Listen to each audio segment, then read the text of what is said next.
What's up guys, what's going on, how you guys doing? So we've been waiting for this day for a long time, but it's finally here. As you guys can see, I have the engine out of the garage, it's in the hoist. So we pretty much got this thing ready so we can go ahead and throw it in. We removed our radiator support to make it easy access, glide it right in. We have everything assembled. We got all our tools that we're gonna need, and we have our transmission cross membrane as well, whatever, cross brace, all the hardware for it, the hardware to mount to the bushings for the trans.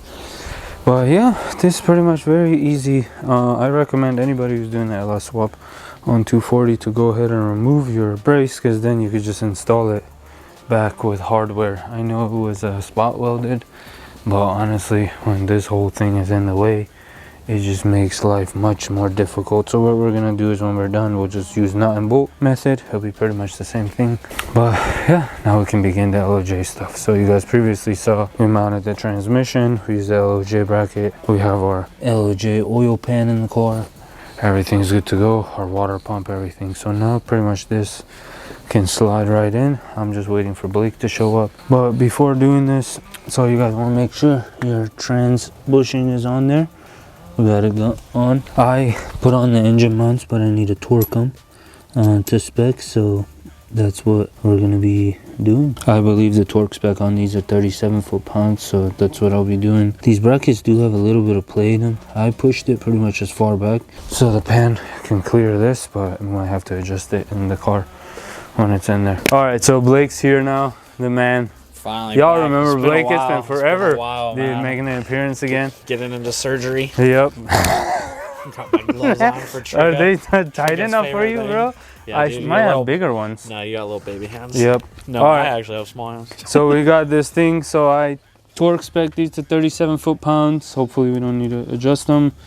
Remove the nut. And a good practice is to remember what sizes these are, so later you're not looking for them when it's in the car. This is 16. This is a 15. For the LOJ kit at least. But yeah, now we're gonna lift this hunky up and try to get it in there. Wish us luck. I think this is the first time for me and you. Yeah, it is. I think so. Damn, cherry popper. Okay, no, I fucked up big time. Battery died. Jeez, dude, all that work for nothing. This took us 3 hours. No, literally took 15 minutes. When this thing is not here, this brace, this swap is so easy. Like, what do you say? Out of 10, a 4? What, 10 5? Like the hardest? Yeah. No, this is like a 1. Nah, it wasn't a 1. Dude, with this, dude, Solely Man can't do this, bro. Okay, 1 is Solely then. Man. A 2 then. It was so easy. It was pretty easy. Everything looks good. So we got this mounted up on this side, mounted up on that side. Probably if you want to do this, get the longer version of the hoist. I got a 1.5 ton. It works. This still did it. This did the job. Yeah, no problem. this definitely helps you out big time. Yeah, for sure. And then the jack for underneath helps you big time. So we have everything mounted up now. Now we got to put the transmission brace on here and get this mounted up, and we're good to go. All right, well, I did it. I did it. He did it. I did it. All right, well, this thing is finished. We got it in. The mounting is actually perfect. Clearancing on everything came out really good. Surprisingly, the fuel regulator clears very, very well. I don't know if it could have been any more perfect. Bro, what are the, like I did this 100% shot in the dark when I was doing this. I looked at pictures online and said, I think it's gonna clear there, and it's clear there. Oh, actually, hold. Oh, this is the money piece. Bro, is that hood even gonna close? There we go. There's no way the hood's gonna close. That's fine. We'll just cut it out. Brand new carbon fiber hood. Yeah, we'll cut it out. Holy People do it all the time. Holy shit, dude. This thing's so sick. Wow. The clearancing is insane. That's perfect. Well, thanks, Blake, for coming over. Of course, dude. Helping me out. Seriously, it was a big time. It's been a long time. You could, if you're pretty good at putting engines in, you could probably do this yourself, to be honest. But with 2 people, 15 minutes. It was a breeze. And you're good to go. Bracket, everything looks good. And then from the inside of the car. We'll figure it out. But honestly, this is just sat in there perfectly. Bro, that couldn't go any better. Yeah. Where the trans located underneath is perfect. And this is our trans right here. And this is our assembly we put the sock on. It looks perfect. And underneath the car, just so you guys can see, this is how the trans is sitting in here.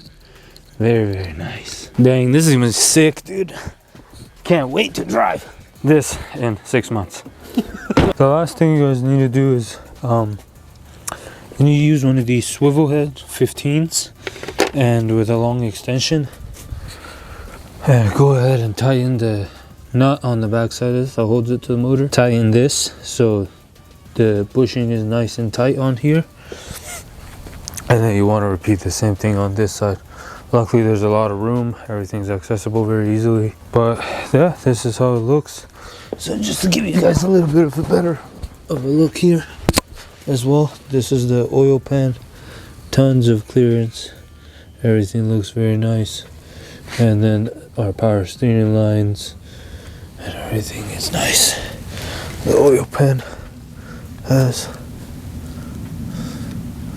a ton of clearance, which is very nice. So yeah, it looks very good. So yeah, just tighten everything up, and then I didn't do this today, but tomorrow with a paint marker I'm gonna mark all the bolts so you can see if they moved.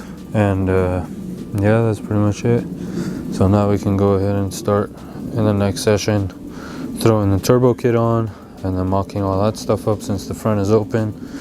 Then we can go ahead and put our front bracketry on, put our radiator and etc. Well, anyways, hopefully you guys can do this swap yourself too, because it might be intimidating, but if you guys watch through the series of this build, it's all very easy stuff. You could all do it yourself. So yeah, Melina made a joke saying I built this car in my side yard, but it's true. So you can do it yourself too in your side yard if you really wanted. Anyways, peace out guys.